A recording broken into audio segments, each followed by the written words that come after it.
Welcome to Top 5, a show where we count things down from number 5 all the way to number 1.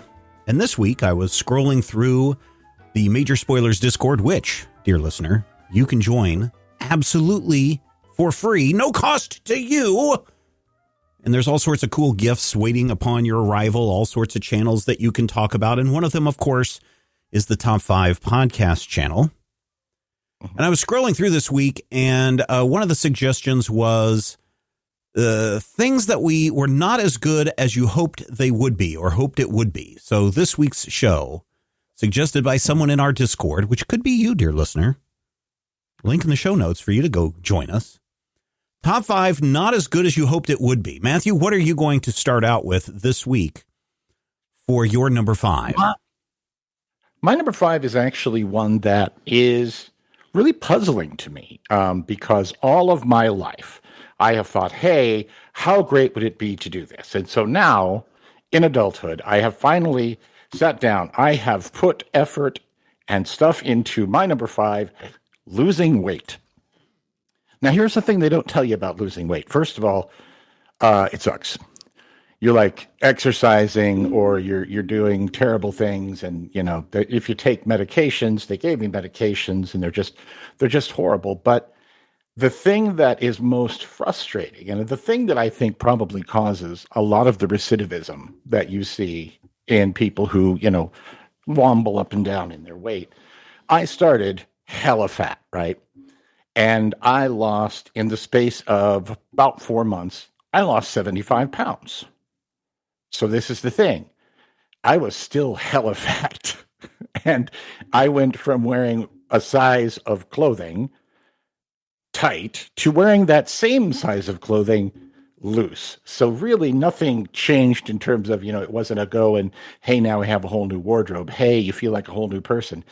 You know, 75 pounds is a good chunk, 15, 20% of your body weight. It is nothing to sneeze at, but again, still hella fat. I still, you know, wander around and feel like, boy, my knee kind of hurts, or I'm a little out of breath going up these stairs. And people are like, no, if you lose any weight at all, anytime you lose weight, your life will be better. And I'm like, but it's not. I'm not sure I hear people say that if you lose any amount of weight, your life will be better. My doctor constantly tells me if you just even lose just a little bit, everything, your life will be better. Let me. I don't know about this, but let me ask you this. Yeah.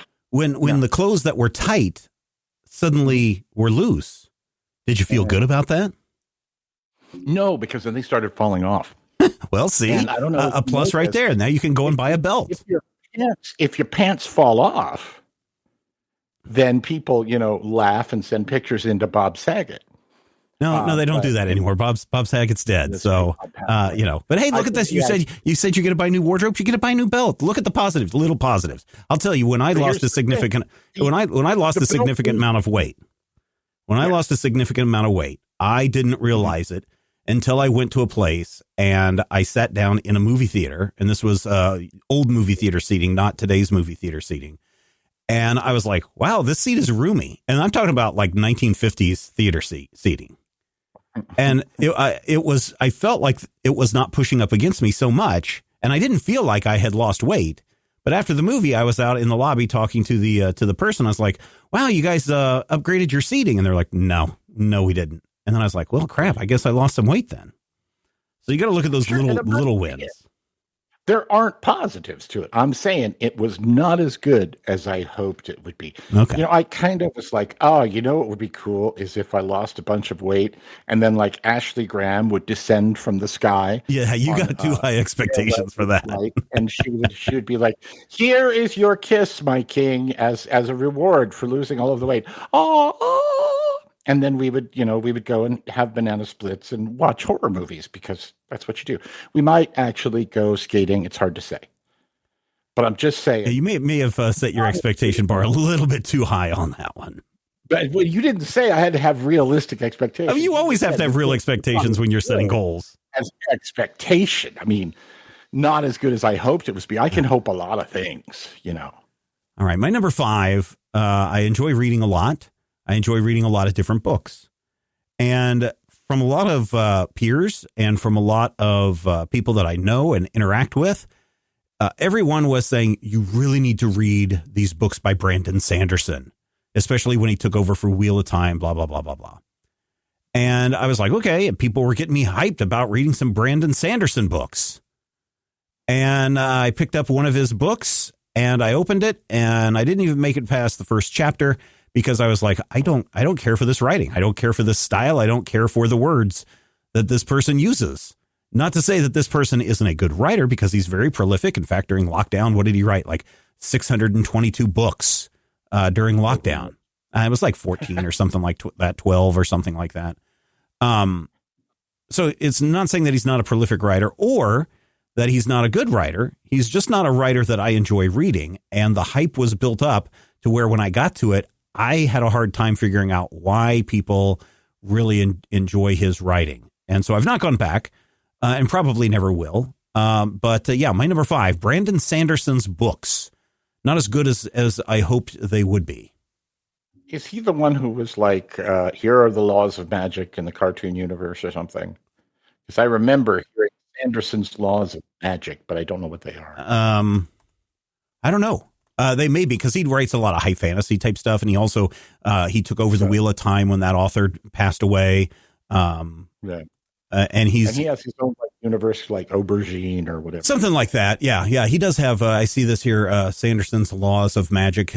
He is from Utah. And like I said, during lockdown, he ended up writing just a ton of books, which if you look at this guy, though, he looks like what it would look like if you and I were physically able to have a child. No, he doesn't. Yeah. He's got like my face, like on your head. It's weird. Yeah, so that's my number 5. I'm not. I don't have anything against the person. His style of writing was just not for me, and that's okay. If you enjoy him, please continue to enjoy him. But was not what I was expecting. All right, Matthew, we are into our number 4s. What do you have for your number 4? My number 4 is tangentially related to my number 5. Now that my kid lives. Asterisk in another state. They do travel back and forth. But for the last probably 10 years, I have made a lot of trips from my hometown to Kansas City to MCI, the Missouri International Airport, where you fly out if you live in Kansas. I mean, it's a law. I don't know why, but even if I were like flying to Wichita, I would have to drive to Kansas City to fly to Wichita. And on the way to Kansas City, there is like a mall complex where 2 interstate highways intersect. It's like 475 and I-70 meet. And right there is the Legends. And the Legends has always been kind of cool. They have like a Dave & Buster's. They had a T-Rex cafe for a while. But I keep hearing all of these cool stories about restaurants we don't have. So my number 4 is Whataburger. Or, as I like to say, to annoy the hell out of they have a Whataburger there? Burger, yeah. I know they have Five Guys. I know they have Five Guys there, but I don't think they have a Whataburger there. Yeah, they have a Whataburger. When you go up into the Legends, if you know where the Dave & Buster's is, it's on the north side. But there's a Whataburger and like a Jack in the Box and I think a Wendy's and a Starbucks. Oh, you're talking. Oh, so not in Legends proper. It is on the outside, the outskirts. Okay, yeah. I know where you're talking about now. I thought you meant inside Legends, and I was like, no, there's a bunch of different restaurants there and a Five Guys, but Whataburger's across the street. Yeah. He's like correcting me. No, because I was trying to figure out have I been to Legends so many times and we just walked right past Whataburger? No, it's across the street. I know where it's at now. Also, that means that you've been driving past me like regularly to go to Legends like for years now. Yeah. Haven't even sent exactly. Exactly. Hey, let that sink in and tell us more about your number 4 in Whataburger. And we had an experience where I went to an In-N-Out Burger when we went to Salt Lake City a few years ago for Nerdtacular. Yeah. And In-N-Out didn't necessarily live up to the hype, but it was a good burger. But Whataburger, everybody told me, oh, Whataburger's different. You'll love it. It's better. Everything's good. You know, it's not like the same thing. And I'm like, but it's basically, to me, it tastes just like Wendy's. I had a Whataburger, and I think we had some sort of chickeny thing. They did have a good shake, I believe, but I think it was a Dr. Pepper shake, or maybe I'm thinking of Jack in the Box. But I remember specifically sitting in the car with the child, and going, does this feel like it's that much better? And this is the one that's owned by Marky Mark, right? That's Wahlburgers. Oh, Wahlburgers. Okay. Yeah. Whataburger is the one that stole the Wonder Woman symbol. Yeah. From the 1980s. But Wahlburgers, we actually have across the road. I can go to the Wahlburgers. My kid used to work in the Hy-Vee. There's a Wahlburger right across from her Starbucks. But yeah, the Whataburger was okay, but it wasn't great. And I'd heard such buildup. It was really disappointing to me to have, oh yeah, it's this great restaurant. You'll wish you'd been there. And I'm like, but it's got to be the same beef and the same tomatoes and the same lettuce. I mean, it's not like they have a magical pipeline. But yeah, it was disappointing to me because it was okay. It just wasn't as good as I hoped. And that's also why, my number 5 was losing weight, because I can compare all of these burger joints and tell you. Okay. All right. So are you saying that you can't do that now because you've been losing weight, or you tried losing weight and you're not, and so now you can go and try all the hamburgers? I'm saying that I used to be able to try all the hamburgers. Okay. I don't necessarily. I don't eat as much beef since I changed my diet. I don't like beef. I mean, if you were to ask me what are your top 5 proteins, it would be chicken number 1, right? Chicken would be number 1. Then probably tofu. Then maybe pork, because I don't really like pork that much.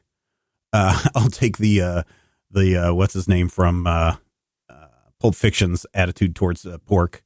And then beef is kind of like the bottom of that. Like, if I go to Arby's, I'd rather have their slathered barbecue chicken sandwich than I would rather have a roast beef sandwich. And if and the bad thing is that I could eat chicken every single day.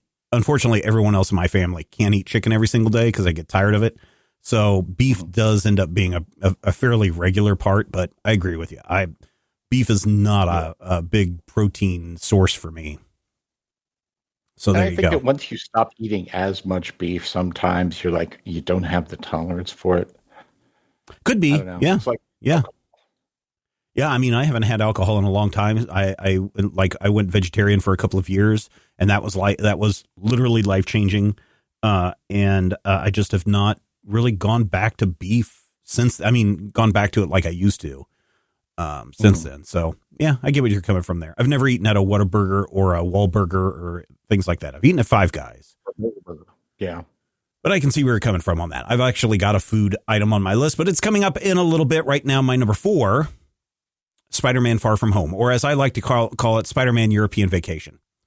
There's been quite a discussion in the Major Spoilers Discord, in the movies channel, where people are like, oh, here's all these sequels are so much better than the originals. Like Terminator 2 is much better than Terminator. And so many people out there think Aliens is better than Alien. And I don't disagree with I disagree with a lot of those assumptions. One that I was really super excited about, because I love Spider-Man Homecoming so much that I put it up there as one of the best, if not the best. Well, it's definitely the best live action superhero movie out there. And it is up there as probably the number 2 best superhero movie of all time. The first being Spider-Man Into the Spider-Verse. But I was super excited to go see Far From Home. And my son and I were up for a soccer camp in Kansas City when that movie came out. And so I was like, hey, let us go to a really nice movie theater. And I put in nice because it's AMC. So nice is kind of like picking up a Whataburger off the floor of the restroom and biting into it. And that's the equivalent of an AMC theater. Mm-hmm. But we went there to see Spider-Man Far From Home. And I thought it was a movie that I was super hyped about, but it just did not live up to my expectations to be as good as I thought it would be. I wanted it to be as good as Spider-Man Homecoming. And it just kind of failed. And it follows pretty much the same plot points as European Vacation. So that's why I call it Spider-Man European Vacation. But yeah, my number 4, Spider-Man Far From Home, something that is not as good as I hoped it would be. So there you go. We are now into our, what's that? European Vacation is great. Yeah, it's okay. It's not as good as the original Vacation. I think it is. And I don't think so. And I know people are like, oh, Christmas Vacation is the best. No, it's not. I would probably go. Vacation is the best. Yeah. Which one? I would go with a Vacation. then maybe Christmas Vacation, Las Vegas, and then European. Have you seen the launch boot where Rusty goes and takes his family? Yes, I saw parts of that, and I was just like,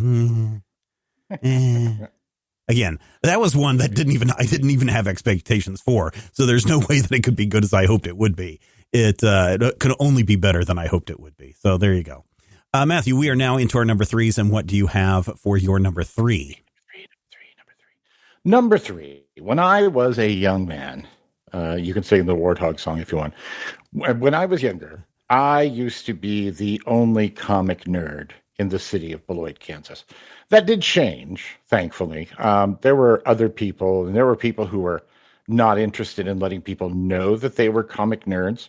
But I didn't necessarily have anyone to share my early fandom with. I didn't have anyone to go, oh my gosh, you guys, this Wolverine dude, oh my gosh, he's so cool. And of course, in 1984, that was the case. But you kind of get to a point, and I feel like in my history, the stuff that I've been into always just seems to get more and more popular until it's not, and then everybody mocks it forever. But there was a point about the time, maybe a couple of years after you and I got to college, when there was sort of an internet. There was the Usenet. And you could get on the Usenet and you could talk to people who were fans in other places. You could go to like Rec Arts Comics and you could hang out and talk to people and be like, oh man, did you read that new issue? Oh yeah, that was amazing. Oh, it was pretty cool. And then it really occurred to me that my number three, online fandoms are just not as much fun as I hoped, because sharing your cool stuff that you love is wonderful. But then you also get to a point where anytime you're like, hey, did you guys read this? You'll have 9 people go, that sucked. Have you read it? No, I just know that sucked. And it's not necessarily only seen in the online communities. It's not like something that you don't see live, but I feel like there really is a tendency, and thankfully I do love our Discord and that our Discord avoids a lot of this. But many times you get into the online fandoms and the only voices you hear are the people screaming about, this is also merciful. Yeah, I've been sharing my thoughts on that recently a lot too. So I agree with you. Oh, absolutely. And you do get to a point where sometimes having a smaller group is better, because then you don't have as many of those screaming voices telling you you're a terrible person.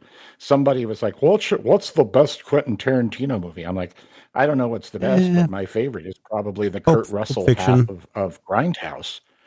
And they're like, oh, you're wrong and bad and awful. And I'm like, how could I be wrong on what I like best? And that encapsulates the issue with my number three. Thing that is not as good as I hoped it would be. Yeah. An online. Yeah. Toxic fandom is really a bad thing. And I've talked about this quite a bit too, that, unfortunately every fandom, doesn't matter what it is. Could be comic book fandom, could be football fandom, could be, coffee fandom. Cannibal fandom? Yeah. Cannibal fandom. You're going to say, they're going to say European long pig is not as good as American long pig. European Long Pig is the sequel. The original was National Lampoon's Long Pig. Yeah. And, but you definitely are going to run into every kind of toxic personality in every fandom that's out there. And it's unfortunate that the loud, obnoxious one is the one that gets the most attention. And so that's what really ruins it pretty easily for me too. So I agree with you on that one. My number three, I was pretty hot on when we moved over to them, because they were great. The support was great. It felt like I was getting individualized support for all of the problems and our needs. But since about 2017, when I think they had a merger, they got bought or acquired somebody, our current hosting provider has been disappointing me more and more and more each day. Where every time I call, it used to be I could call and I could say, hey, can you transfer me to the technical support people? And then I get on the phone with somebody and say, hey, can you look into this? And they'd be on the phone with me in like 5 or 10 minutes. The problem would be solved. Now they won't allow you to do that anymore. You have to fill out a support ticket, and it may take up to 24 to 48 hours for that ticket to be resolved. And they spell out pretty clearly in their FAQ that, any downtime that you experience, we don't reimburse you for lost funds on that, which is probably why they had a class action lawsuit in 2022 when they had either a denial of service attack or a ransomware attack that took down like a large portion of their servers and companies that they were doing support for. Every time I try to call, every time their salesperson calls in to me, it sounds like they live on a very busy street with the windows open, and they have their kids screaming in the background the entire time, to the point where it's like, I'm sorry, I can't understand you over all the noise. We're ending this call now. So our current hosting provider, not as good as I hoped it would be, especially when they keep saying, hey, we're going to up your server cost by another $100 this month. And here's another thing. When I moved over and we were setting everything up on our hosting provider, they took care of all of that. They were like, hey, let us move you over. We will make sure that this is all configured and everything. Now it's like, hey, you need to move over to a new server, or one of our new servers that we have here. You're going to have to do it all yourself, or you're going to have to contract somebody to do it. We won't do it for you. And until you do that, we're going to start charging you $100 extra a month. Our current hosting provider is starting to make me more and more frustrated, to the point where I'm starting to look for a cheaper solution. Certainly we are in the mid-range. We are right in the mid-range price of what they charge. The low end is, I think, $500 a month. Their high end is like $1,500 a month. And so we're right in the middle of that. And I don't really want to look forward to paying $850 a month for our hosting. But our current hosting provider is not as good as I hoped it would be. It was at first, but that honeymoon wore off. So there you go. That is my number 3, my current hosting provider. And many of you will know who that is. And if you don't, that's okay too. But here's the thing. Here's what you can do. You're like, holy crap. We need to make sure that these ever growing costs that Major Spoilers incurs to provide free entertainment to me week after week is able to continue far into the future. And you can help support our cause, and you can help support us being independent from all those others. We're not the NPRs. We're not the Joe Rogans. We're not the McElroy brothers. We're not getting kickbacks from major brands. We are truly an independent podcast, an independent show, coming to you every other week for Top 5, every week for a lot of our other shows. And we want to continue to do so. And you can help us out by making a small, affordable monthly contribution. I mean, this is affordable, Matthew. $5 a month will keep us independent and keep us going forward far into the future. And I know what you're thinking, dear listener. How can I step up right now and give you my $5 a month to make sure that I can hear the rest of Top 5 all the way through the end of 2024? And I'll tell you, dear listener, you can do it very easily. All you have to do is point your browser to patreon.com/major spoilers. That's patreon.com/major spoilers, and sign up for the silver level membership. A very affordable $5 a month every month keeps this show going. And if we can't meet our costs, we're going to have to start cutting back, because more of that money is going to our current hosting provider, unfortunately. And so you can help us out and keep us going. As I said, patreon.com/major spoilers. At the $5 level, you do get access to secret channels on our Major Spoilers Discord, which we've been talking about throughout this entire show, including our Major Spoilers podcast pre-show and some other secret channels. It's only available when you become a silver level member or higher at patreon.com/major spoilers. So what are you waiting for? Go help us out today with this very affordable contribution. Matthew, what do you have for your number 2? My number 2, and I think this may be a common one for a lot of people. It really was a moment of disillusionment for me that came, I think, in the mid-1990s, when I was just wandering around and I said to myself, here I am, I'm in college, I'm doing my thing, I'm going to go out. I remember when I was younger thinking, I sure am going to be happy when I grow up and get to do whatever I want to do. So my number 2 thing that's not as good as I hoped it would be is growing up, being an adult, and being able to, and there are air quotes around this, do whatever I want to do. Because there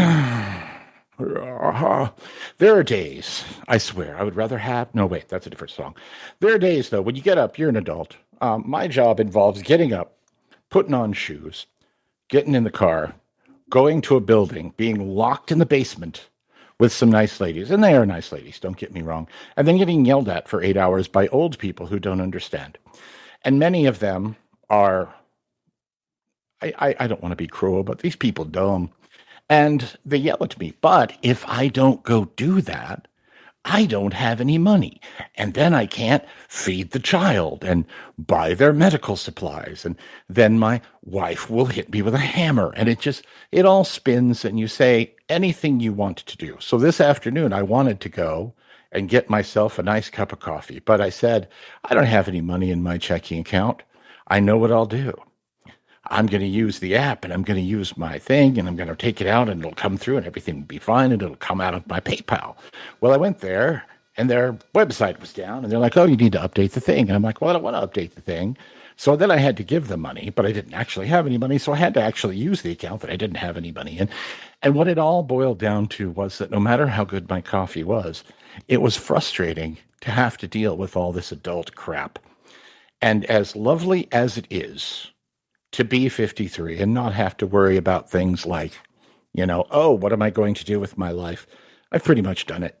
I'm just going to now just coast on my laurels, hang out, do my thing, maybe occasionally have a hamburger, go to bed at a decent hour. But man, adulthood is not as good as I hoped it would, and has much less quicksand than I was told to believe, but not necessarily as good as I hoped it would be. Yeah. Hey, wait, that's all really well and good. Let's go back to the part where your wife hits you with a hammer. What do we have to do to make that happen? No. We have to make that not happen. I mean, perspectives, man. Because if that happens, who will be funny on your shows? I mean, Rodrigo, Rand. Okay, I can bring any number of people in. Yeah. Yeah. Oh, but I could, ladies and gentlemen. $5 a month, patreon.com/major spoilers. My number 2, I mentioned there's a food item on my list, and we lost our KFC here about 4 years ago, I want to say now. The two-story legendary. Yeah, the two-story legendary KFC. And we didn't have KFC, really. I mean, we had chicken, but not like fast food chicken. We had like chicken that you get at the Dillon's or chicken that you get at the Walmart, but that's not like fast food chicken, right? Chicken that you get at like the gas station. Yeah, we don't have one of those that sells chicken at the gas station. I would question that. But we did. So during all that time, we were doing a lot of traveling soccer and going around. And people were like, oh, man, Popeye's chicken is the best. You got to go and get their Popeye's chicken sandwiches. These are and there was a huge craze across the nation where everybody suddenly had to go to Popeye's to get their Popeye's chicken. And when there was a chicken shortage, people went nuts. How are we going to get our Popeye's chicken? And finally, Popeye's chicken came to our hometown about a year ago. Maybe last summer, I think it opened up. Last summer. And so I was all geared up to go and try the Popeye's chicken, especially their Popeye's chicken sandwich. And they're not as good as other chicken sandwiches that I enjoy eating. It's enjoyable, but I think the hype, this is again like the Brandon Sanderson or the Spider-Man European Vacation, just doesn't live up to the hype. But I mean, if we're going to go have some fast food chicken, then, Popeye's is really the only place we can go. And they're fine. I mean, their chicken basket is fine. Their hot wings are fine. Their chicken sandwiches are fine, but I can make a much better chicken sandwich than what Popeye's does at home. And that's sad. And so, you're that. We have McDonald's at home, Dad. You're that guy. No. I'm not that guy, because if it's easier for me to go and get, Wendy's, or if it's easier for me to go and get takeout something, I'm all for that, because that's the less work and cleanup that I have to do in the kitchen. But if someone was like, oh, Dad, Popeye's has the best chicken sandwich, can we have the best chicken sandwich in the world? I'd be like, sit your butt down. I'm going to make you the best chicken sandwich in the world. And my boys would agree that the chicken sandwich that I make is better than Popeye's chicken. But the convenience factor is oftentimes that weighs out. So that is the problem. So, yeah, Popeye's chicken is not as good as I hoped it would be. But then again, there you go. All right, we have reached our number ones. And Matthew, I'm interested to hear what your number one is. My number one is actually a relatively new one for me, although all of the adult women in my house have been a part of this particular uh, grouping, this particular game, whatever you want to call it, for a couple, 3 years. And so, actually, just this last couple of weeks, I have started, thanks to a couple of changes in my office, to be able to work from home. So, what I do is I do the same thing I would do. I get up, I don't have to put on shoes. I go, I brush my teeth, I wash my hair, whatever the thing, you go and you sit down, and my desk is in my bedroom. So I'm like a foot from my bed, and I'm doing the same job that I do locked in the basement, but there's no one to talk to. And, the cat is outside the door yelling at me the whole time. I just want to hit him with a stick. And when I'm at work, I'm not on my personal internet, which means that I'm not the one who is, burning up 50,000 gigabytes of whatever you want to call it. And if my internet freezes up at work, I can just go and wait for the IT guys to fix it. If my internet craps out in the house, I'm then on the phone with Cox Cable, and I'm like, okay, my broken internet, I got to come fix the thing. And it's fine, but it's also not as good as I was led to believe it would be. People are like, working from home changed my life. And that says maybe. And I don't, if you do work from home and you love it, I absolutely do not have anything bad to say to you, because I don't hate it. I mean, yesterday I worked from home and I was just like, boy, I just don't want to go in today. And I'm glad that I can just be here in my house, with no shoes on, and do most of my job. Somebody has to do a couple of the things that I do physically in the office at, some time. So it's not like I will always be able to be working from home 40 hours a week, every other week, but it's just something about it feels wrong. And it's not the life changer, the game changer that I thought it was. And I wonder if also, that is, my wife hasn't left the house in like a week. I wonder if that is because you have very specific tasks that have to occur between this hour and this hour. And you are kind of, say for your cigarette breaks, you're kind of locked into doing that. Whereas a lot of other people work from home. A cigarette break. They don't give you a break every 4 hours or whatever it is. I have a break every 2.5 hours. Yeah. Well, cigarette break. You're not actually allowed to smoke in my office. I mean, you can smoke at home. See, there's a benefit already of working from home. You get to smoke in your own home. Look at the benefits that are arising right here. But I wonder too, because there are other things like, if I'm working from home, I can do some tasks and then I can say, okay, I've got like 10 minutes. I can go do something else for 10 minutes. Right. And I might go throw the laundry into the laundromat. You can't do that because you're answering the phones nonstop for those 2.5 hours until your manager logs on and says, Matthew, you may now take a cigarette break. Your cigarette break begins now. And then you go off and then you come back. How that works. And then you are back to doing that same repetitive task. So you don't have that freedom of just like, yeah, I'm going to take my break this time, or I'm going to go feed the cat, or I'm going to go make a sandwich. I don't think you have that freedom. It sounds like a little bit. I mean, the other day I decided I was going to order in coffee. So I was able to step away, get my coffee, do my thing. But yeah, and it's not necessarily a here are the set tasks kind of thing. It's more of a, at certain times, certain days, things get out of control, but you can't really predict it. So there are times when I'll be sitting here in my living room or my bedroom, and I'll be bored because, oh man, we don't have the volume right now. 6 people on, we don't have a bunch of calls. So now I'm kind of staring into space. And while I could sit there and watch Netflix, theoretically, I'm not going to be able to enjoy the movie. It's just, there's a social aspect of being physically in the office too that I do miss. I do miss being able to sit and hear, oh, my coworker's son is doing this and he's acting up or something's going on. So you like the social aspect of going to work? To some degree, Yeah, yeah. It's like the stuff that we do in the pre-show. You're like, oh yeah, the boy did this, and the sidekick did this, and then the wife hit me with a hammer, but it didn't work because I have a really really thick head, and that's the Well, whole you're lucky you got a part thick of head. that.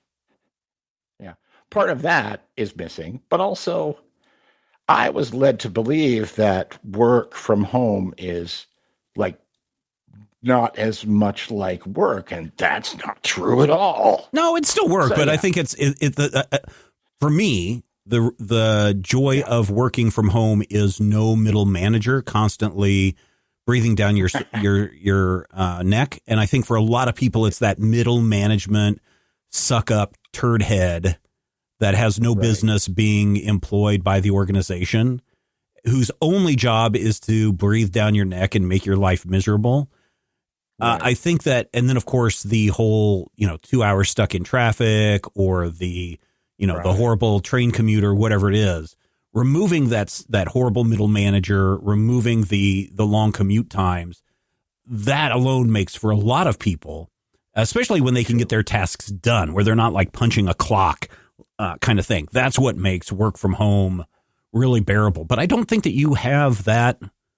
I mean, it doesn't sound like you have those issues as much as other people. But again, you're in a service industry, so it's much harder for you to be like data entry. I think data entry would be very different if somebody's just like, hey, you've got to enter these 1,000 things this week. Right. Hey, I got my 1,000 things done. It's Wednesday. I'm taking the next 2 days off, and no one needs to know about it.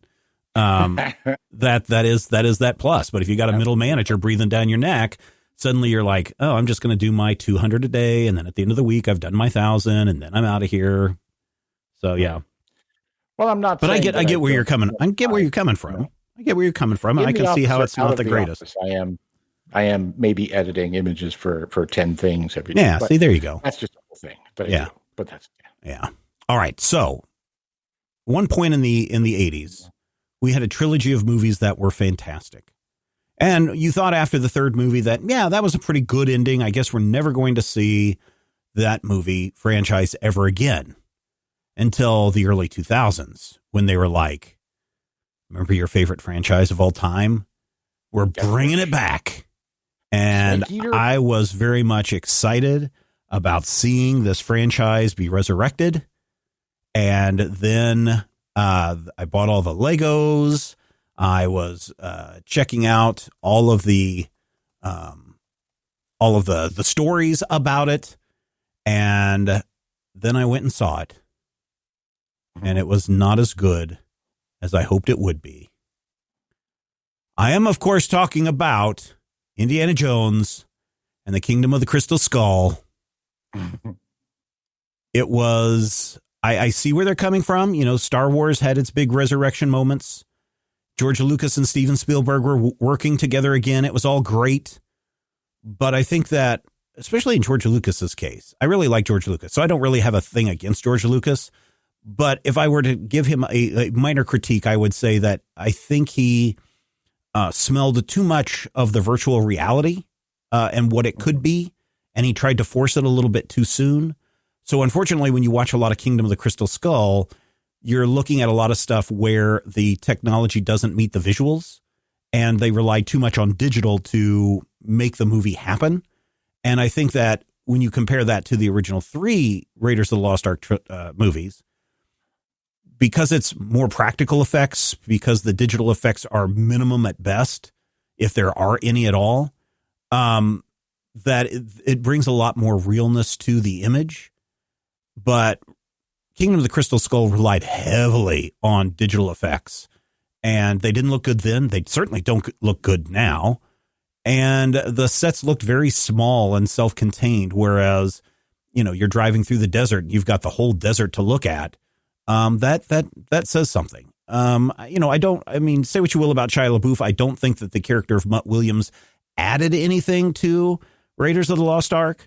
Likewise, I don't mind the aliens angle, because if you're taking your pulp stories and you're moving them forward to the time period that this Kingdom of the Crystal Skull takes place, it very much falls into aliens are going to be part of that pulp story. So I don't mind that, even though apparently George Lucas said it's not aliens, it's people from a it's beings from another dimension. Whatever, George, it's still aliens. So unfortunately, as much as I love the first three, at least the first two Indiana Jones movies, Kingdom of the Crystal Skull just did not do it for me. And as much hype as that movie had around it, and that may be part of it too, and maybe one of the reasons why this list was created, because I think it's maybe not as good as you hoped it would be, is maybe it's not as good as the hype would lead you to believe it was supposed to be. And I think Indiana Jones and the Kingdom of the Crystal Skull totally falls into that category for me. That's why I try really hard not to listen to hype. It's hard though, Matthew, if you knew that they were bringing back, or that they had found lost archival footage of episodes of Mighty Morphin Power Rangers that no one had ever seen before, and they were going to release it, you might be pretty hype. And then you watch it and you're like, okay, we found some missing Doctor Who's. Yeah. Probably for the hype. Yeah. And then you would watch it and you'd be like, ooh. Patrick Troughton on a cardboard set. Yeah. And then you would be like, okay, well, I'm glad they found it. So there you go. There you go. There you go. 5 things not as good as you hoped it would be. Hopefully this show was not one of them, but we are interested in what are your top 5 things that are not as good as you hope they would be. You can share your thoughts over in the Major Spoilers Discord server. Jump into that top 5 channel. Share your thoughts. Everybody else is going to share their thoughts. Why? Because everybody loves a list, and we will talk with you soon.